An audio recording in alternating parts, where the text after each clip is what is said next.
Hi, guys. Today's story is about giving up things that you don't believe in. Um, Let me tell you a story. Jen was going out.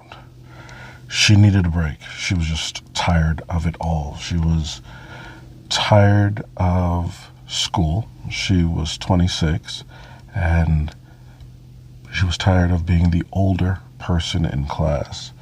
She was tired of looking for internships where people would ask her questions like, is art history really a major that someone should have in today's day and age?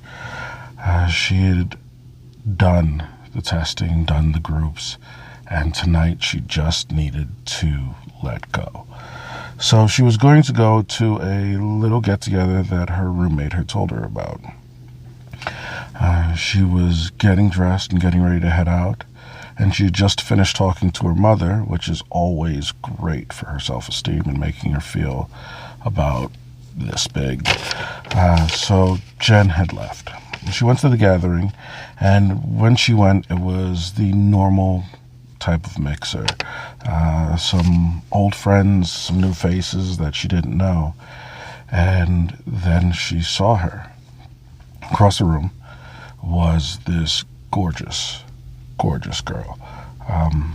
So she made her way over and kind of got in a circle and decided to talk. She ended up finding out that the girl's name was Helen, and Helen was stunning. She was beautiful.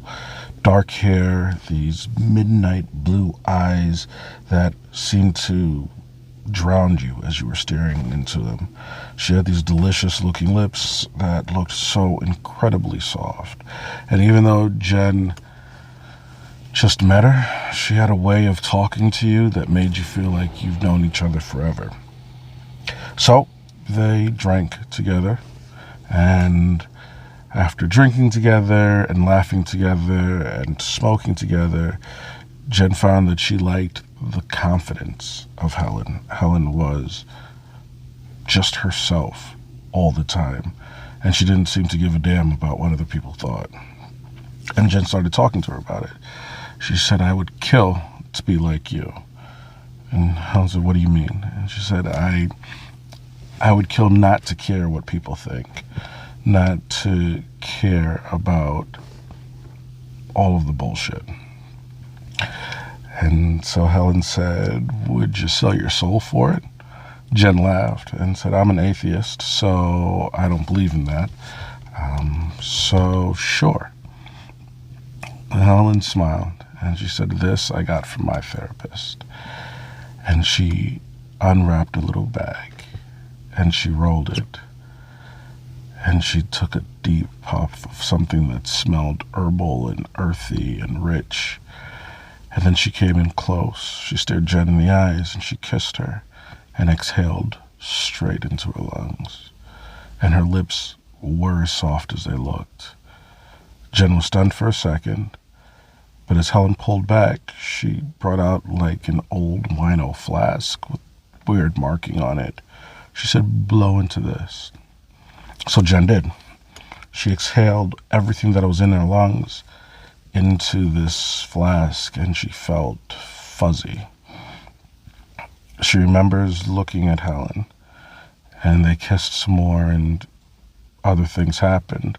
But as she was fading off, what she does remember is it looked like one side of Helen's face was rotting and decomposing. And she looked again, and she woke up. She woke up at home, and she was in her bed. So she got up and got dressed. And as she was going out to class, she could hear her roommate talking on the phone in hushed tones. She didn't really care, so she went about her day. She went to class and met with friends for lunch after. When she met with her friends, they looked at her and said, "Are you all right?" "Yeah." "Why?" says Jen. You have your clothes on backwards. They were all inside out." And Jen looks at herself and hadn't realized maybe getting up that early had done something to her, so she didn't care. They had lunch and she left. When she got back to her room, she could hear her roommate and her roommate was crying. She didn't want to deal with it, so she crept past, and as her roommate opened her bedroom door, she shut hers and pretended like she didn't notice. She started studying and studied for a while but couldn't focus because her roommate just kept getting worse and worse and sobbing, and it was so annoying. Jen opens her door and she goes out to see her roommates in the bathroom on the floor with her phone, sobbing like wounded dog sobbing. Jen looks at her and she said, it is really hard to concentrate with you making this noise. If you could keep it down, I'd really appreciate it. The friend looked at her, her roommate looked at her like, how could you? And Jen shut the door and then went to bed. And she remembers that her roommate was quieter after a while and she could get some sleep. In the middle of the night, she woke up and she went to the bathroom. And when she did, she found that her roommate was in the tub. She had filled it with water and slit her wrists. Jen looked at her for a second and then went to the bathroom. She got up, flushed, and shut the door and went back to sleep. The next day, Jen went about her normal schedule. She got dressed and went to class, and she met with friends. Her friends were sitting at the table, and they looked at her like she had 3 heads. They told her that she was wearing the same thing she wore yesterday. And, oh my God, what's wrong with you? Were their responses. And Jen just couldn't be bothered to listen to this. They were so annoying. So she left. And as she was walking, she looked at her phone and saw that her boyfriend had texted her 10 times. It's been going off, but she hasn't really been paying attention. And as she shoves it in her pocket from his latest text, she sees him running across the street to her. He says, "What's been going on? Where have you been? I haven't talked to you since you said you were going out with your friends. I went to your room to find you. Did you know my sister had died? She was in the tub. Did you know?" Jen looked at him for a second, confused and really, really trying to care. But she just couldn't care. She didn't. She wanted to get away, so she told him she'd talk to him later and started to walk off.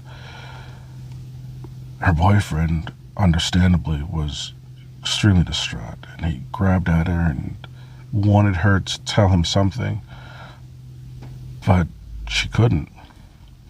Eventually, he walks off. He goes to the police station, and hours later, after trying to get information and getting none, he wound up at a local bar. He was drinking and trying to call everybody he could think of that might have been at that party, talking on his phone, getting agitated, and finally, a guy turns to him and he says, "Wait a minute, are you talking about that little get-together that happened 2 days ago? I was there. I remember. My name's Hal. I can tell you all about it." The end. Tell me what you think.